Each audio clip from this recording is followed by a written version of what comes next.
let's start with like what they do. But I've found of the last 12 months where AI and cyber cross over, the best questions to ask, what is the problem you're trying to solve for here, Nikesh?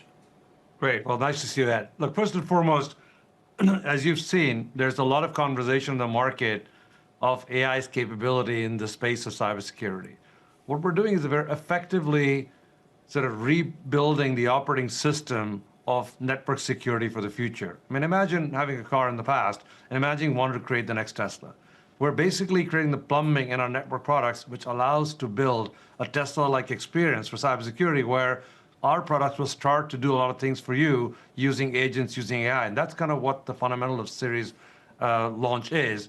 In addition to that, I think one of the biggest features we have as part of Series is, as you've all heard about, all the AI models beginning to show vulnerabilities and start allowing attackers to attack faster.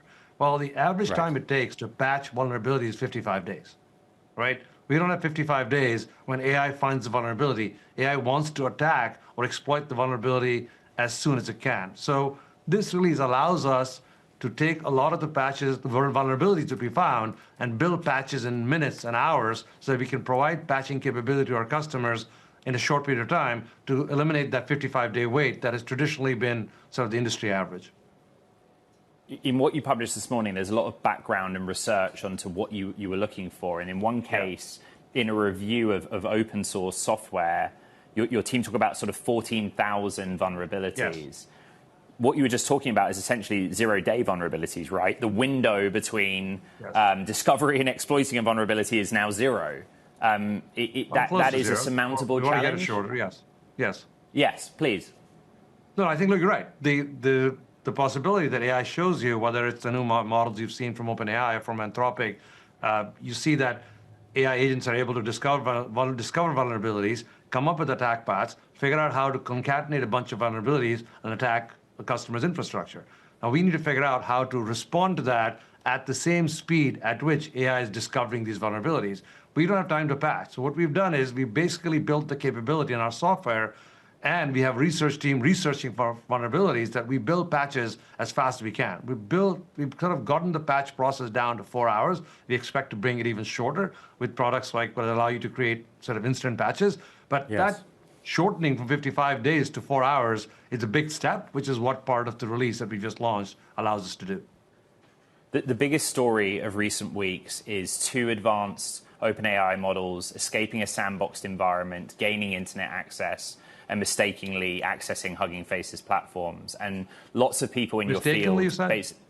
Mistakenly. I'm being careful with my choice of words. But, people in your industry basically put this as a watershed moment for AI in cyber. I really want to know what you feel about it.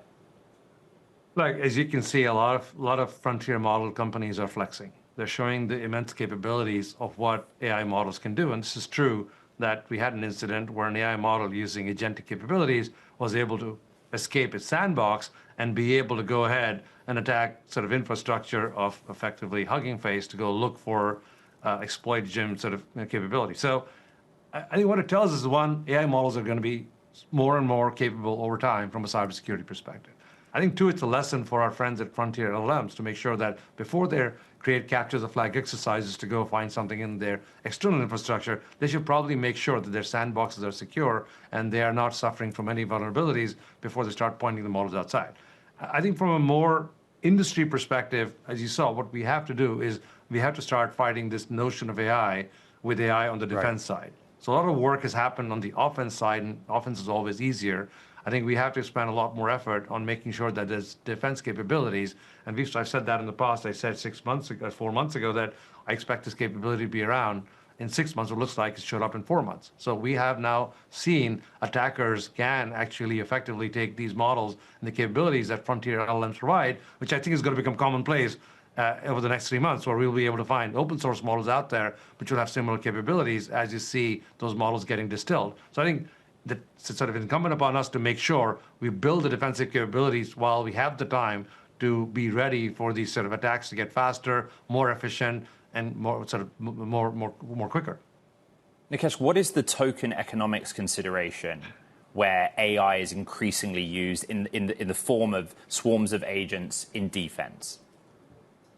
Like tokens, I said a few weeks ago that I think tokens are overpriced. I think part of the challenge is that the whole host of AI infrastructure for consumers is being paid for by enterprise. I think token prices need to come down to the tune of 80 or 90%, which will allow all of us to both use AI effectively for products that we're building for our customers, or perhaps for doing drug research, or perhaps making organizations more efficient. So I think we'll see that. We already saw this past week that some of the frontier models have given us better pricing from a token economics perspective. Now, you will see a lot more tokens being used. You will see a lot of us use tokens in our products. You'll see us use them in our business processes.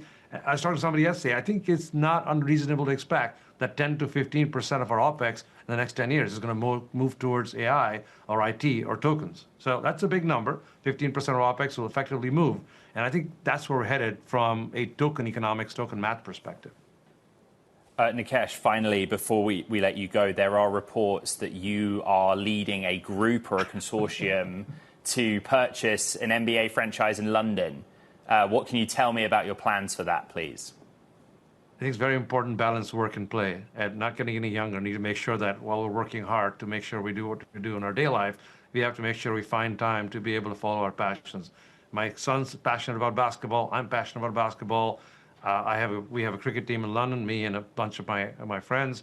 I think part of the conversation was, can we actually see if there's another opportunity to make sure that we can make basketball relevant in Europe as part of the NBA's efforts? So we have an aspirant bid in there. We'll see. There are many people who are interested in the asset, and hopefully the best team will win.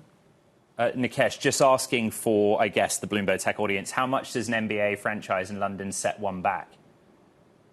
I think, what does it say? What's the price of something? What somebody's willing to pay for it. So we'll find out.